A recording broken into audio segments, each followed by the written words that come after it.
عێراق گیرۆدەی مادەی 76 زۆرن ئەو سیاسەتمەدارانەی کە دەڵێن مادەی 76 عێراقی بەمڕۆگەیان. ئەگەر ناڕۆنی و تەمومژاوی ئەم مادەیە نەبوایە ڕەنگە هەرگیز دۆخی عێراق و ناکۆکی نێوان لایەنەکان بەم ئاستە نەگەیشتایە. دوای 17 ساڵ ڕەخنەکان لەم مادەیە هێندە زۆرن سەرۆکی پەرلەمانی عێراق لە تازەترین هەڵوێستیدا داوا دەکات کۆتایی بهێنرێت بەو یاریە شەرمەزاریەی کە بەشیکردنەوەی مادەکەوە دەکرێت. مادەی 76 چییە کە بە بەڵای عێراق ناو دەبێت؟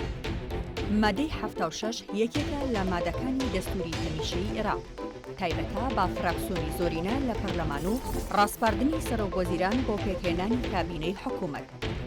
ساڵی 2005 ڕاپرسی لەسەر دەستوری عێراق کرا و سەرجەم بڕگە و مادەکانی بە مادەی 76 شەوە پەسەند کران. بەڵام دوای 5 ساڵ کارەساتباری ئەم مادەیە بۆ پرۆسەی سیاسی عێراق دەرکەوت. 7 ئازاری 2010 هەڵبژاردننی خولی دووەمی پەرلەمانی عێراق بەڕێوەچوو.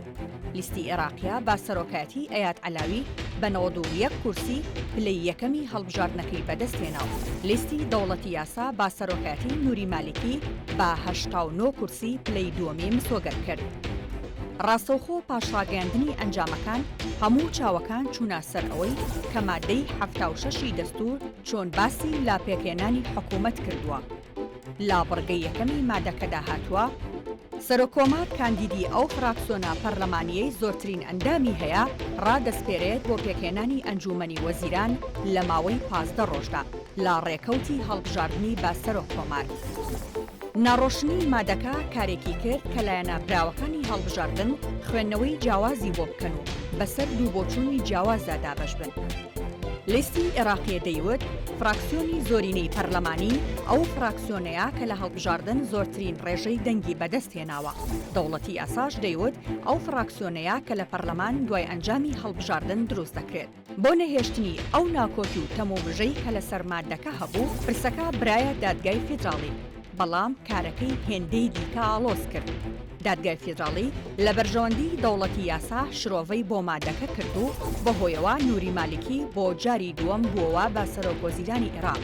محەممەد حەلبوسی لە دەستپێشخەریەکەیدا دەڵێت ئەو شرۆڤەی لە پاش هەڵبژاردننی 2010 بۆ مادەکە کرا با گوشاری سیاسی بوو.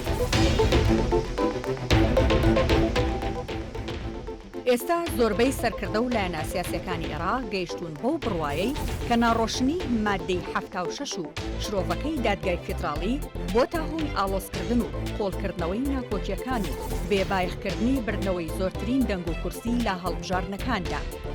خولی پێشووی پەرلەمانی عێراق هەنگاوەکانی هەموارکردنەوەی دەستوری دەست پێکرد و یەکێک لەو مادانەی کا بڕیاردرا هەموار بکرێتەوە مادەی 76 بوو. بڕگەی یەکەمی مادەکە والێکرا. فراکسیۆنی زۆرینە ئەو فراکسیۆنەیە کە لە هەڵبژاردنە بردوێتیەوە. بۆیە ئەگەر هەموارەکە بخرێتە ڕاپرسی گشتیەوە و پەسەند بکرێت پێدەچێت عێراق لامۆتەکەی مادەی 76 ڕزگاری بێت.